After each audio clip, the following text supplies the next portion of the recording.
cold winter day. It's late November. It's around 0 degrees right now. I'm in a car, but it's not my usual car. It's not my 911. If you see the badge at the back, it's an SVR. So it's not the F-Pace, it's the F-Type. Exhaust sound is just out of this world. So if you guys are interested, I'm just gonna hopefully do a really quick cold start. We'll go get coffee to tune down your volume for a tiny bit, because let me tell you, the exhaust loud. So if you guys are ready, let's go get coffee. It feels like I'm trying to rob a bank, because it is a nice neighborhood. I don't want to wake everybody up. Let's turn it on.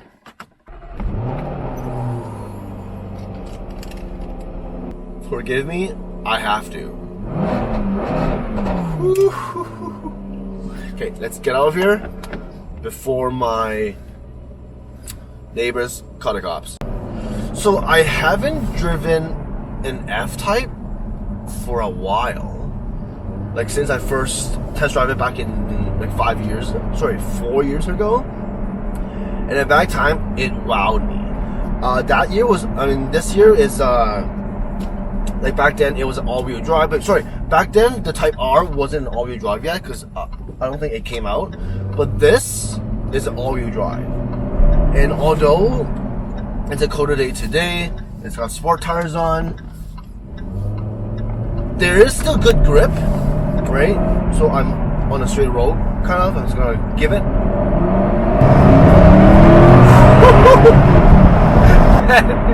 That is insane, boys and girls. That is insane. Wow, and the exhaust button is not even on, because I'm afraid you won't be able to hear me. I should have brought a mic. My bad. It's like 7 in the morning. I haven't got my coffee. I'm not thinking straight yet. But oh my god, this exhaust is crazy. Okay, first impressions. The interior back in 2020. For this kind of caliper cars, it's gonna go against the R8. It's gonna go against the AMG GT. Let's go against the 911. I think 2020 is the first year that the 911 came over the 992. So it's got a newer interior. Honestly, it's not bad, because for all like, not like supercars, but like funner track cars, funner sport cars. The interior, the infotainment is all a bit blah. This year they just got the touchscreen, so they have touchscreen, they have Apple CarPlay, all that. It's not bad. Has front and back sensors, backup camera, heated and cooling seats, which is not bad. Good Meridian sound system, right? Interior is very nice. It's got the Alcantara suede up front. It's got a really nice blue stitching. If they have the blue seatbelt, that would be awesome. It's got the Mercedes kind of like seat adjustment. It's on the side. You know how like normal cars on the bottom of the seat. This is on the door, right? But other than that, after 3.5 years, it's on 35K right now. It's in really good shape. No signs of wear and tear whatsoever, right? Only thing is like, when you sit inside, it feels smaller than my 911. I guess there's less headroom. I'm like 5'7", 5'8". There's not much headroom, and I'm not sitting especially high or low. It's just a kind of a middle seat, right? This is not, it's got like a buckaroo seat, but it's not like a bucket seat. It's pretty comfortable. You're like, I'm sat inside. You know, some seats you just feel like you're on top floating around. This gives you good support, back support, lumbar support. There's small trims like this. The car comes with me. I don't feel that much roll. I'm gonna find a twisty road in a bit, but the grip is actually really good. It's all-wheel drive. Supercharged is a 5-liter V8 supercharged, and wow, honestly, the exhaust, amazing.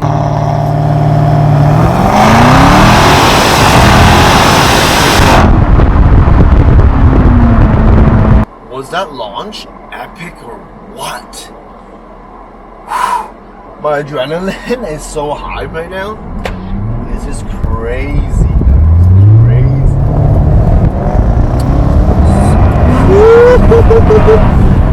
Man, epic, man, epic. Honestly, the grip is actually way more grippier than I last remembered. The previous one, the all-wheel drive. It was sliding like crazy. This one, very good grip, exact. And the cool thing is the torque is the instant torque, and it's way down low, so you don't even have to rev it up, and the torque just comes, right? So it's what an animal. Like, wow. If you guys watched my previous video regarding the Mustang GT, that was an absolute hooligan. This is an animal. Hooligan means it's not controllable. This is still in control. You can still feel you're turning. You just don't slide everywhere. The exhaust is loud, but it's not too loud as that Mustang is. And it's still, I would say, a bit refined, right? That Mustang GT was just crazy. You can't even talk, right? This is with my exhaust button on. I'm sure you guys can still hopefully hear me talking. It's going on the highway right now, right?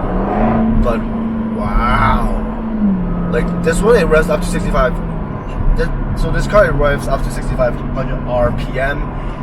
When you're normally driving, it's around 2.5. But even by that time, you have good torque. You don't have to rev it up. I know some cars, you have to. Even it has turbo, you still have to rev it up before any torque kicks in. This one, it just goes and it just keeps on going and pulls, right? It's an insane car. One thing is the steering isn't as direct. When there's like slight turns, you kind of know where your car is, but it's not as a 911. It's not that precise. But honestly, for this price point, it's good for its buck.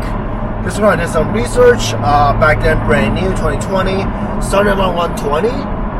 This one they added some options, not crazy options, upgraded speakers, right, heated ventilated seats, right, the blue stitching, I believe that was an option too, memory seats for both, for the passenger side too.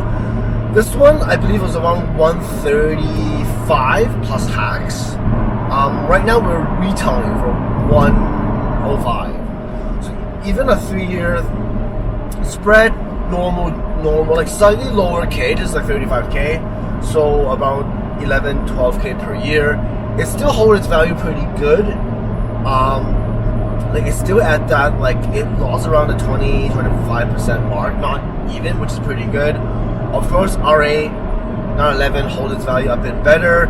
AMG GT, the value isn't holding the best. So I'm actually surprised this actually holds its value like as strong as it is now. But another thing is because the Jaguars don't do SVRs anymore. They do just the F-Type, but I think it's just a 3-liter twin turbo. I don't think they do supercharged. But this is a gem, absolute gem. Exhaust is just like, again, like I can't stop emphasizing about the exhaust. Like the one thing I miss about the 911 is the exhaust. It's not as, of course that's a flat 6, it's a V8, it's different, I know, but my 911's got that stupid like OPR filter, so it definitely deafens a lot. I might do something in spring, but let's see, right? But other than that, it's a nice ride. I think one movie to actually represent this car would be Crank by Jason Statham. If you want it to be dull, just don't rev over the 3,000 RPM. But when it does go over that, all hells go loose. Again, it's a controlled animal. It's not an absolute hooligan. It's still everyday drivable. When I left my driveway, it's not that low because like for my 911, I have to push the front axle lift just to prevent it from like scraping the bottom. This is actually pretty good. There's no scraping, right? It's still like it's my first, I would say, hour driving this car, so I can't give like a long-term ownership review. But if we're just comparing apples to apples, I would rather still keep my 911. Main thing is like it feels more refined, there's more tech. I know it's like a 2-year spread, but for 911 and 992, it's more me. both can go on the track, I'm sure. The 92 is just more of a GT car. It more suits my lifestyle. It's got 2 seats at the back. It's only a two-seater, right? My Targa can be open top. I don't think the SVR does open top. Correct me if I'm wrong on the comments below. But it just, this feels like, it doesn't feel like a normal car. It feels special, but not as special. I know the 911 is like 2 times more. But I'm just like putting the money aside. I know that's kind of like doesn't make sense. But if I'm just comparing car to car, this has more excitement. My adrenaline level goes way up, way higher for sure. 911 is just more refined, more GT-like, more everyday. This unfortunately does not do manual. I think the V6 does, but I don't know if they still do it anymore. This has a bit more road noise, if you guys can hear, right? And for blind spots too, it's because the back, it curves down. But I think the Targa, it doesn't have this part, so I can actually see more from the back. This is pretty confined. I feel more congested. I'm sure bigger guys, bigger girls won't feel as comfortable, right? 911 there's way more space, right? It's just the interior, the 911, it feels more luxurious. This feels good with the Alcantara, right? Still was good after 2-3 years, but it's just a bit plasticky, right? Everything feels a bit bit more plasticky. Yes, if you like the knobs and whatnot, there's plenty of knobs, right? I don't like the new Panamera look. It's all like all touchscreen and whatnot. I think the 992 is a good in between. But if you can let me choose this in the R8 interior, I think this is better than the R8 interior, mainly because the R8 is all crammed towards one screen. I know it's more like track focus, blah blah blah. But the R8 doesn't even have blind spot monitors. Like, who doesn't have a blind spot monitors? We sold a 2023 R8 the other day, and there is no blind spot monitor. Like, what's going on? At least this has the blind spot monitor. This has wireless CarPlay, right? So this will be a more day-to-day, right? But yeah, I think this is gonna be like if you're taking it for a rental for the weekend, this is the best bet. But if you're keeping it in the long run, this might not be the best bet, right? Just trying to see if I can find more roads so we can go on more 0 to 100. Honestly, the 0 to 100 of this car is so dramatic. It's the best. It's just it's what to say. I was just like lost in that moment. It's almost got as much torque as the e-tron GT, but it's not instant, so you can kind of prepare. If you guys watched my previous vlog about the e-tron GT, that was just like neck snapping. But it's so quiet, you feel weird, right? There's some enjoyment. This car is crazy. Honestly, crazy. It's a nice car, don't get me wrong. It's just, if you want not a daily, like you still daily drive this car, it's just a bit more harsh. Suspension is okay. It's not that stiff as I would have thought, but it's not as refined, not as soft as the 992. It's comparable to the 991. The Porsche 991 is pretty comparable, right? But this is like in between, right? A bit stiff, but not the very worst, right? But honestly, it's a nice ride. It's a nice ride. I'm a bit lost, so I thought I'd turn out from the long highway because we're having so much fun. So I'm just gonna check my GPS. I'm just gonna park somewhere, check my GPS, and see where we are.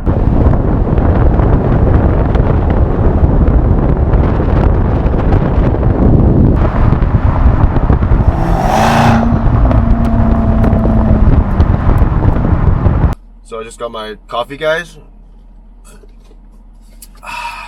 Do let me know what you guys think. What do you think of the drive? What do you think of the sound, interior, and whatnot? Would you choose this, the 911, MGGT, R8? Do let me know in the comments below. What do you prefer? For me, if it's at a weekend drive, this would be one of my choices, no doubt. But if I'm keeping it for the long run, it's missing a few options like manual, the open top, the back seats. Yes, the exhaust is amazing. It sounds amazing. It's just, I don't feel it's practical for my lifestyle. Bang for a buck for what you're getting for this price point, this is a no-brainer. It holds its value. V8 supercharged, like 585 horsepower. This is the package. Even though if you turn the exhaust off, it still like pops and bang. It's a bit obnoxious. If you're that kind of personality, yes, it's the perfect car for you. For me, I'm kind of like, sometimes I want to be, sometimes I don't want to be. I want to have the versatility. But all in all, I feel this is a really nice car to have, bang for buck wise. Again, weekend warrior, this will be the best thing. For me, every day might not be the thing. So do let me know at the comments down below what you guys think. Do you guys agree? Do you guys not agree? If you guys have this, is there any pros and cons that I might have missed? Do let me know at the comments below. So thanks for coming along for this short, quick, and loud coffee run in this Jaguar F-Type SVR. Until our next video, peace out.